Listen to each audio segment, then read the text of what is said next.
I'm Pete Wright. Welcome to Human Solutions. Social media. Now, you might not personally be an Insta influencer or a TikTok star, but there's an increasingly good chance that your employees are. How does their activity in their private lives impact what they do at work? And how does your organization's social media policy guide your most public participants?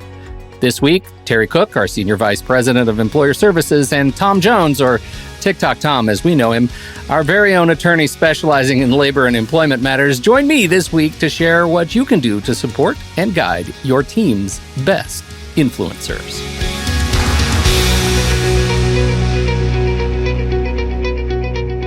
Tom, Terry, welcome. Should we share your favorite profiles? How many followers? Just to establish your credibility on the show before we start.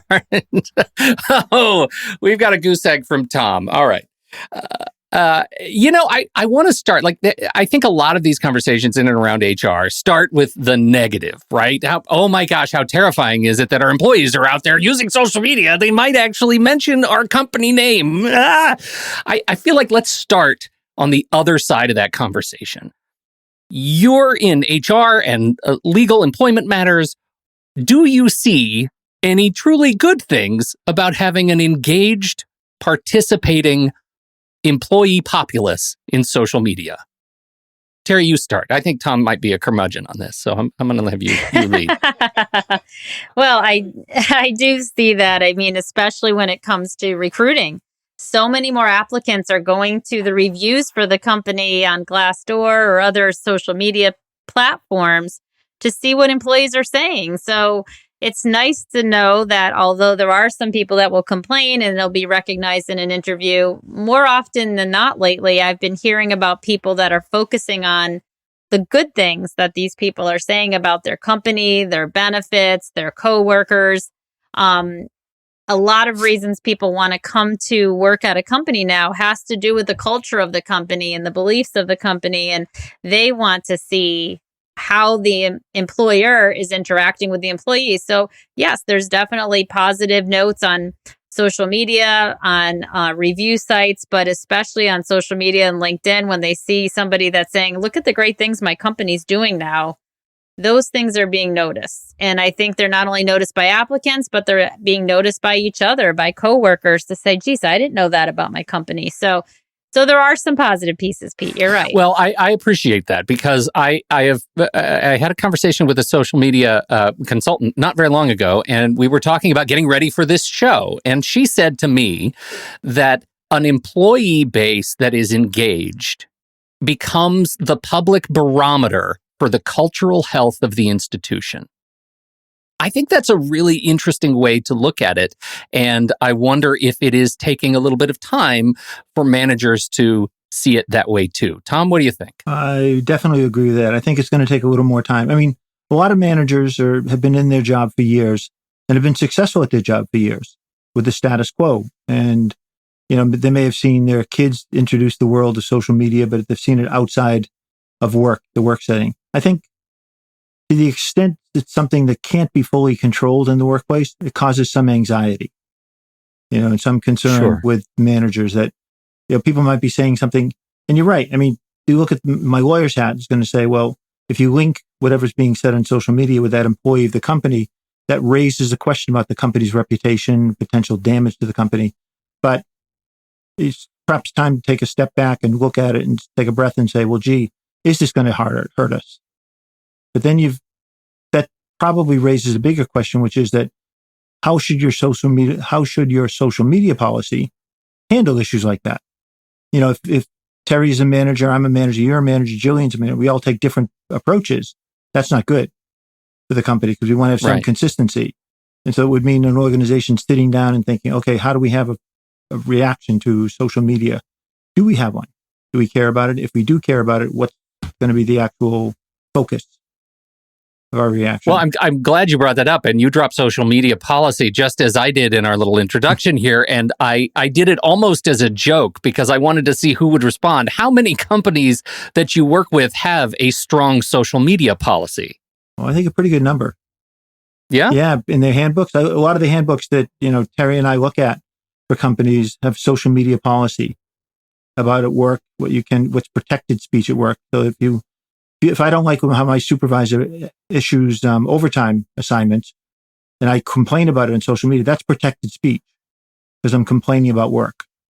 But if I just say I don't like my supervisor because she's a nasty person or he's a nasty person, that's a whole different story. That's not protected. So companies are kind of learning with this policy, how far can we go and how far can we draw the boundaries for our employees to say, okay, that's acceptable, that isn't acceptable. Because a lot of supervisors have a visceral reaction if they're being attacked on social media. They're going to say, well, wait a minute, you're coming after me and I'm not going to like that. Lo and behold, they're also human beings. And exactly. Surprise, surprise. Terry, what is your position when you work with companies in the scope of your work with AIM around how social media is to be addressed, monitored, communicated internally? Well, I think as Tom said, it's really important to step back and think about your reaction before you immediately react. As you mentioned, everybody's human. Nobody wants to be attacked. And before, if somebody said some horrible things to you, they may have said it to your face at work, but it wasn't public for the whole world to see like it is now on social media. So your instinct might be to react in an incorrect way. So what I usually will tell people is before you react, you can look at your policy. You certainly can look at what Tom said to see if it is protected activity. But even more importantly, just think about the right way to react. So as a human resources person, if somebody's complaining, instead of coming right to a discipline or a harsh statement, why not sit down and have a conversation with them and say, geez, I heard from somebody that you may be upset about X, Y, and Z. Why not come in here and talk about it? Let's talk about it together and see how we can make it better for you and make it better for the company instead of just continuing to be upset and angry at everybody. So it's almost like stepping back and taking time to react and really just getting to the root of the problem versus just jumping to a president that doesn't want somebody talking about somebody at the company and just immediately said, I want to fire that person. Finding out why, finding out what's going on, determining your policy, determining what might be protected activity. As Tom said, with the National Labor Relations Act, they do have the template of a policy, but they're also the ones that are there to defend people that are doing something that's protected that they got terminated for. So if you're just complaining overall about the way you're treated at work and the way something's happening at work, and you're connected on social media with other people you work with, that's considered protected activity, even if they're not in a union company. It's called concerted activity, and you're supposed to allow people to have open conversations. Of course, what that does is certainly encourages union activity if you're in a non-union environment, because they're going to say, I could protect you. That's something that you shouldn't have had a problem with at work because you were just communicating your concerns about workplace activities with your coworkers on social media. Tom, let's start at the top and figure out what we have this fancy manufacturing organization that we created last season, and we're very excited. It's been growing and thriving, and now it has, a number of people, and they're fulfilling orders from clients across the country. How would you start by building this, not just a social media policy that is appropriate to, we'll say standards, but a culture around communicating social media across the organism that is the organization? Where do you start? I mean, I'd echo a lot of what Terry said to begin with. You try and figure out what is going on, if anything. I mean, it raises a question for me, and I don't know the answer to this, how many companies are doing this. Should you have somebody actively monitoring your social media presence? Some companies do, typically when they go into hiring phases or when they go into other phases, they'll check the Glassdoors and the Indeeds to make sure that they're not being, trashed by different ex-employees. But are people doing it on a constant basis? I don't know Terry, I don't know if that's true. Are you seeing companies do it a lot?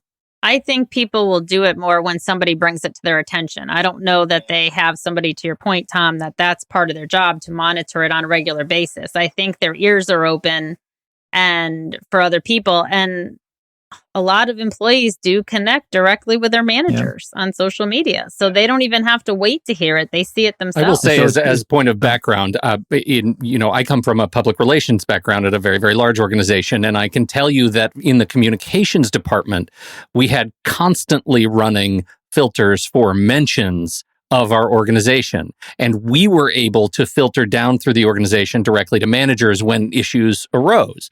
That was some years ago. And my hunch is that those filters are still running, but the scope and scale of what we're having to track now is very, very large. And so you're going to need some of those things to bubble up in order for the right people to see them. Correct me if I started lying there, Tom. No, I think you're right. I think it's a huge production nowadays. You think about all the different platforms you can use sitting on your phone to communicate with people. I mean, companies will oftentimes try and focus on the sort of narrow things. For example, no cell phones in the workplace because you could take pictures of what might be confidential or proprietary information. You know, I take a picture of you, Pete, I work with you, but behind you are the plans for some, key thing that the company makes. So they'll focus on things like that. Or they'll focus on, things that are tangible and come to their attention. I think most, be it a manufacturing or a, logistics company or other things like that, are not going to have the team in place to do that social media monitoring, unless, of course, that's the market they're heading toward. If they're in that business, that's one thing. But for the average company, I think that's probably going to be a lot of a big challenge to try and figure out how to do that, unless it actually occurs in a particular thing. Sure. Well, one of the examples that has kind of cropped up, and as we record this is just days old, and so it is an unresolved situation, but it does occur with a very large company in the technology space. In this case, it's Apple. And there is a social media influencer with about 500,000 followers on TikTok who jumped into a conversation where somebody was nervous about something happening with their phone, the security of their phone. And this influencer, who also works at Apple, is an engineer and happens to know specifically what happens when this case comes up. A phone is stolen. Somebody is trying to get them to turn off the protection on their phone so that, or else they'll send all the pictures that are on the phone to the internet and expose them. This engineer stepped in and said, I can't really tell you how I know, but I do happen to know that you should not turn off the security on your phone, and it's going to be fine because your phone is secure. You should never turn off your security. And that was it. There was no mention that this person happened to work specifically for Apple. They did say in their TikTok video, I happen to be a support engineer at a company that talks a lot about fruit. That is so I think you could probably make the case that they inferred they work at Apple. But this employee had never mentioned that they actually work at Apple. And the news that broke was their manager said that they were going to be terminated for violating their social media policy.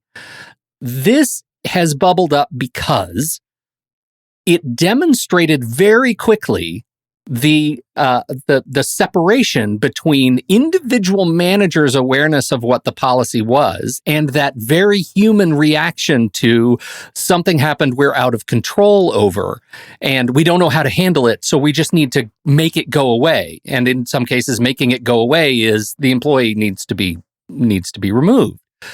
I wonder, you're just hearing my very loose explanation of that story. Does that sound like something that is a reasonable expectation, or that would have happened? And what would your guidance be to a manager in that position?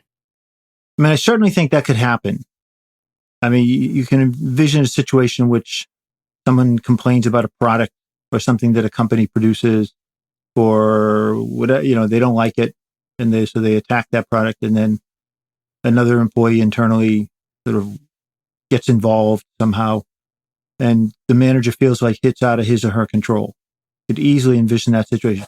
I haven't had too many calls like that in the hotline. I don't know if you have, Terry, but they might go directly to their outside legal counsel on that because they know there's going to be something more. Mm-hmm. Or they just fire the person and they kind of hope for the best that nothing will come of it, which happens too. But as it turns out, Tom, firing an influencer with 500,000 TikTok followers might not be the best direction. Right. Absolutely true. Absolutely true. And someone who you presume is quite qualified at the job. Right. Because they've been doing it for a period of time. So it's not like they, are an asset you want to get rid of, because that's a cultural message to all the other employees too. Well, and it turns out that has been the cultural message. Terry, other employees are coming up and saying, look, this engineer was only helping. They only prescribed exactly what the help documents would also say. At no point was this engineer disparaging their own company, disparaging the products at all. They were just trying to help. What does this tell you about where the manager was? Yeah, and I think you're exactly right. It's still about taking a step back and thinking about, first of all, have we explained to employees what can and can't happen out there, what they can and can't do? And if you haven't, and this person obviously, as you mentioned, simply was helping, that would be the explanation. They would say that they were helping. Now, if this person actually went into some detail and said, well, these phones are terrible, my company doesn't protect you, and honestly, you need to always have security, and that should have been, brought out there in public, that would have been a different conversation, I'm sure, entirely. But for somebody that simply was trying to help somebody, if the company never said, you can't go on record ever anywhere related to this company doing or saying these things, then maybe they would have that follow-up discussion with the employee. But again, if you're not defining the expectations to the employee, it's hard to go back to them and discipline them for something. It certainly makes clear for me, in spite of a lot of details, because this is playing out right now, and most of it's playing out in social media. So there's a lot we don't know, but it does demonstrate the value of a clear social media policy that actually describes the utility of social media under the auspices of the company, because there are a lot of great uses for it, and a lot of great uses for an energetic engineer to help out. I mean, I think you see even at a simple level, I see in things like handbooks, they'll have policies that you can't use the computer at work, can't use the internet at work. And so I'll say to them, really, if someone wants to plan their vacation, if somebody wants to read the news, they can't do that. And they'll say, well, yeah, we let that happen. And I say, well, so these companies have this great deal of conflict over internet, social media, and all these things, because at some level, they know it's useful because everyone does it and it's a benefit. At the other hand, it's something they can't fully control, like you can, turning a machine on and off or assigning a crew to do a different thing at a certain time. So it's this challenge that creates a great deal of, I think, internal stress in organizations. And as you said, with the company you're talking about with the manager, well, you would think if anybody's going to be savvy about this world, it would be them. That would you expect to be a cultural requirement to be a manager there. You'd be brought through the process and understand this is our view toward social media. This is our view toward, the world out there with technology. I back to this prior interview on the sort of cultural change in an organization. It's often just those kinds of conversations around management and leadership wanting to control the activities that we do on our computers that leads to a culture that is negative on social media. Often there is a possibly not direct correlation between those two, but certainly one influences the other. I think that's right.